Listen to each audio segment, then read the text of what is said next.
This podcast is sponsored by IQ Bar. I've got good news and bad news. Here's the bad news. Most protein bars are packed with sugar and unpronounceable ingredients. The good news? There's a better option. I'm Will, and I created IQ Bar plant protein bars to empower doers like you with clean, delicious, low-sugar brain and body fuel.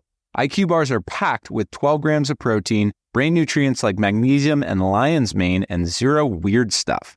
And right now, you can get 20% off all IQ Bar products, plus free shipping. Try our delicious IQ Bar sampler pack with 7 plant protein bars, 4 hydration mixes, and 4 enhanced coffee sticks. Clean ingredients, amazing taste, and you'll love how you feel. Refuel smarter, hydrate harder, caffeinate larger with IQ Bar. Go to eatiqbar.com and enter code BAR20 to get 20% off all IQ Bar products, plus free shipping. Again, go to eatiqbar.com and enter code BAR20.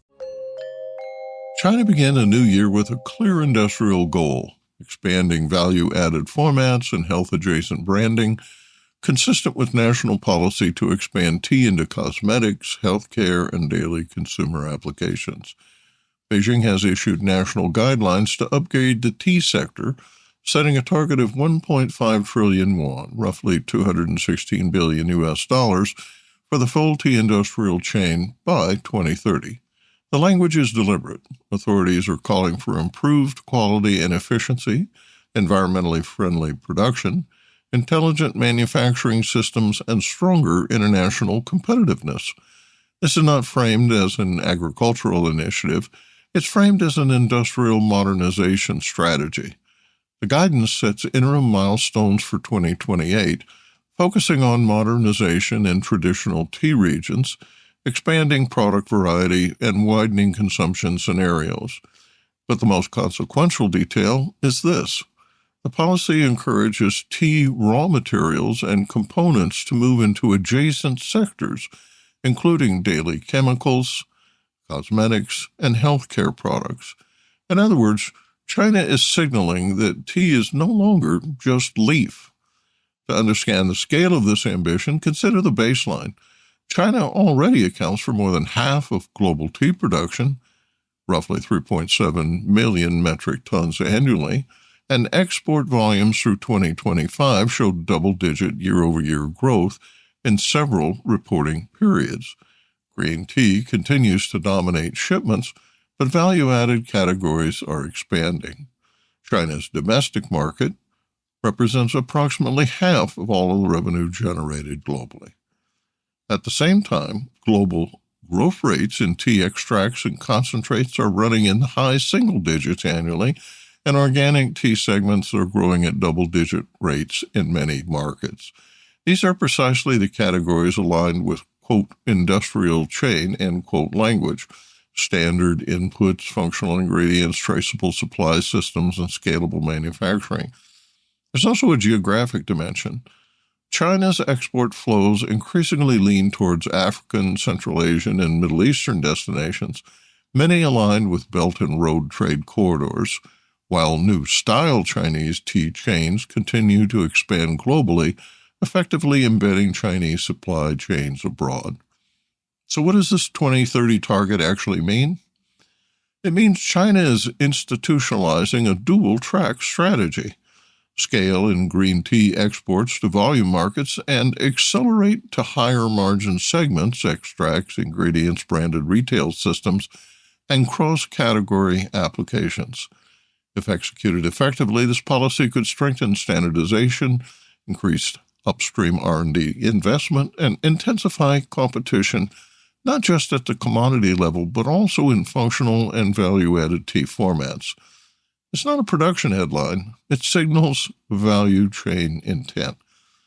And for global tea professionals, that means watching not only tonnage, but where China is moving next, into ingredients, into branded ecosystems, and into markets where tea competes far beyond the teacup. Business Insight.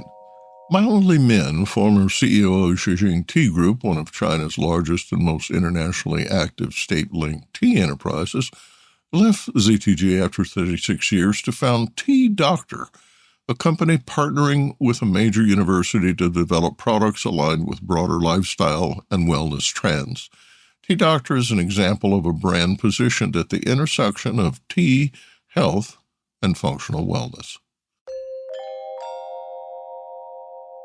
Bangladesh's political transition is being read in New Delhi as an opportunity to restore friendlier, more predictable relations.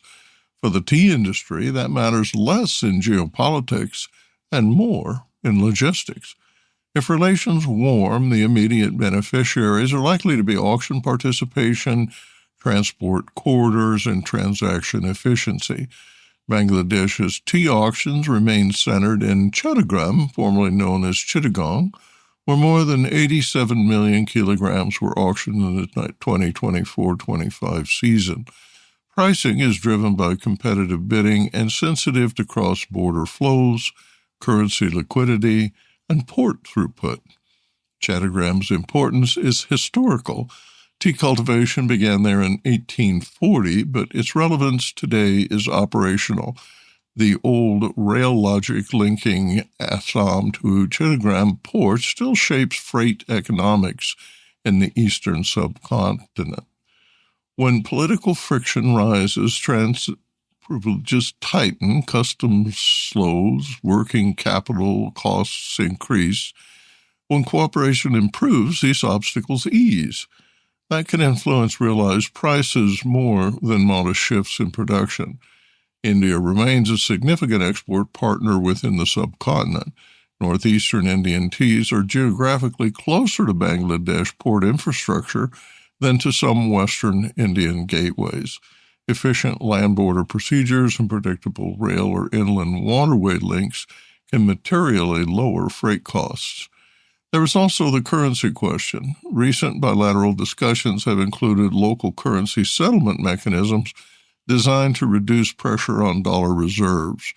For tea exporters operating on thin margins, minimizing foreign exchange exposure and settlement delays can be meaningful.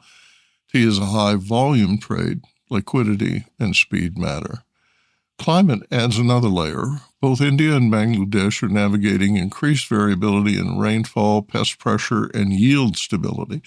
Bangladeshi analysts have called for research into climate-adaptive varieties. Cross-border technical cooperation in agronomy, pest monitoring, soil health would be economically rational in a more stable political environment. So what does this reset realistically deliver? Not dramatic structural change, not immediate price spikes.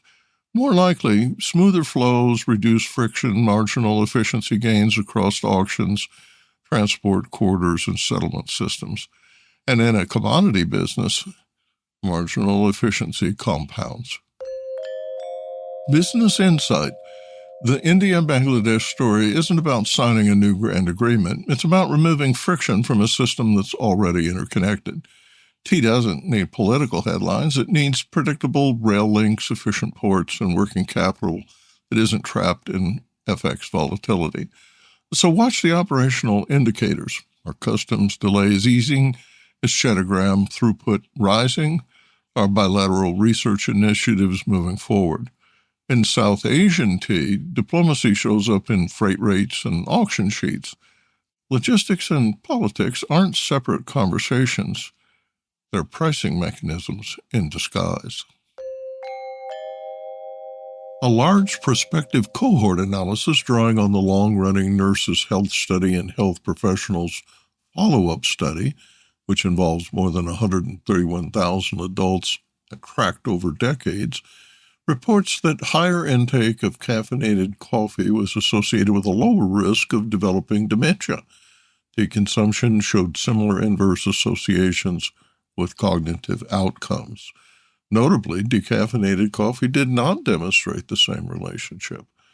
The results were most apparent at moderate intake levels, consistent with a nonlinear dose-response curve rather than more is better. For the tea trade, the headline isn't just the epidemiology, it's the amplification. Major mainstream outlets frame the findings as comparatively strong within nutrition research, while carefully emphasizing that this is an association, not a proof of causation. Independent experts reinforce that caffeine and polyphenol exposure may be contributing factors, but they are not substitutes for sleep, exercise, cardiovascular health, or overall diet quality. What makes this commercially relevant is behavioral reinforcement. Tea is already a habitual beverage embedded in daily routines. When credible, long-horizon data suggests a potential cognitive benefit at moderate consumption levels, it strengthens the, quote, everyday wellness, end quote, narrative without requiring a reformulation or functional add-on. Expect this to surface in retail talking points, earned media, and possibly packaging language, though regulatory guardrails remain firm. The disciplined approach is clear. Emphasize moderation, use the phrase associated with, and avoid drifting into prevention claims. Credibility compounds, overstatement erodes trust. Produced by Adavita Studios. Connect your voice to the world.